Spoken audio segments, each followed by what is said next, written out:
오늘은 건조한 증상을 치료하는 데 쓰이는 4가지 핵심 처방을 살펴볼 거예요.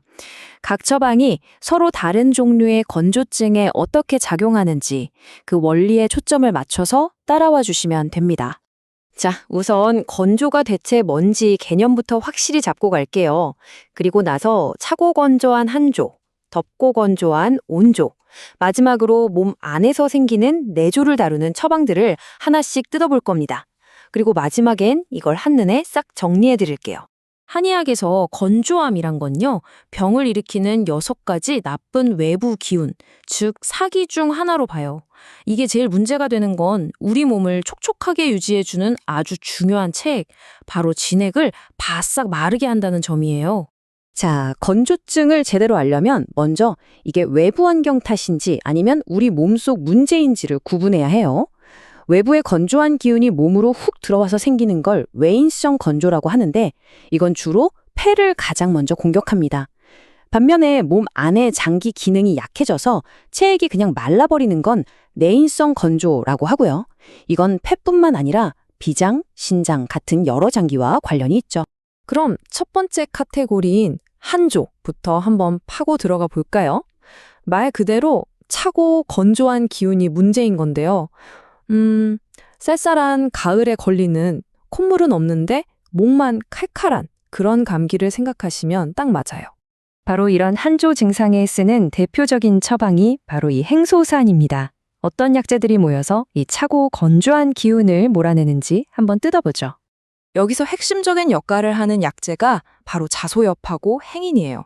따뜻한 성질을 가진 자소엽이 몸에 들어온 차가운 기운을 밖으로 뻥 걷어차내고요. 행인은 건조해서 나오는 그 기침을 딱 먹게 해주는 거죠. 보세요. 이 조합이 한조의 대표 증상인 오한과 기침을 동시에 잡는 기가 막힌 원리입니다. 자, 이제는 정반대로 덥고 건조한 날씨에 나타나는 온조로 넘어가 볼게요. 여기선 증상이 얼마나 심각하냐에 따라서 2가지 다른 처방을 쓰거든요. 이 둘의 차이점을 비교하는 게 정말 중요합니다. 여기서 포인트는 병의 기운이 몸속으로 얼마나 깊이 들어왔냐, 바로 이겁니다. 상해탕은 병의 기운이 아직 몸 표면에만 머물러 있는 초기, 그러니까 가벼운 증상에 써요. 하지만 병이 더 깊숙이, 폐까지 침투해서 열이 펄펄 나고 기침도 격렬해지는 중증 상태가 되면 훨씬 강력한 처방인 청조구패탕이 필요한 거죠. 그럼 먼저 비교적 가벼운 온조에 쓰는 처방 상행탕부터 한번 들여다보겠습니다. 자, 이 처방에서 정말 재미있는 부분이 뭐냐면요. 바로 상엽을 쓴다는 거예요. 온조는 열이 있는 건조함이잖아요. 그래서 서늘한 성질을 가진 이 상엽을 써서 그 열을 아주 부드럽게 식혀주는 겁니다.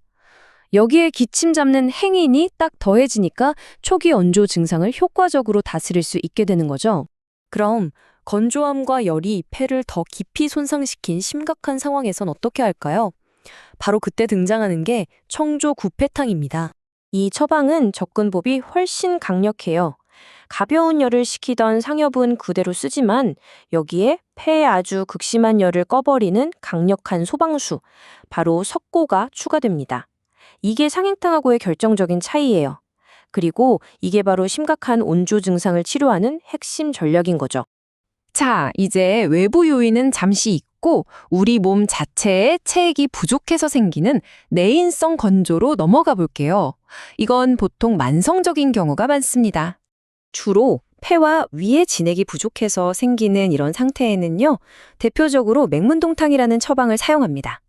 이 처방의 주인공은 이름에서도 알 수 있듯이 바로 맹문동이에요.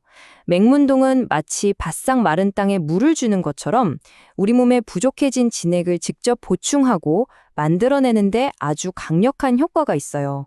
외부의 나쁜 기운을 쫓아내는 게 아니라 몸 안에 부족한 걸 채워줘서 근본 문제를 해결하는 방식이죠. 물론 내인성 건조를 다루는 처방이 이것만 있는 건 아니에요.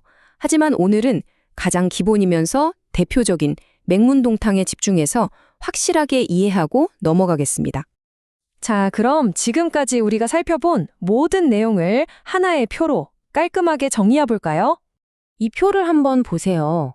각 처방이 어떤 종류의 건조증에 어떤 증상을 타겟으로 하고 어떤 핵심 약재를 쓰는지 한눈에 딱 들어오죠. 차고 건조할 땐 행소산, 덥고 건조할 땐 증상에 따라서 상행탕이나 청조구대탕, 그리고 몸속 자체가 말랐을 땐 맹문동탕. 명확하게 구분이 되시죠? 마지막으로 이 질문을 한번 던져볼게요. 한번 생각해 보세요.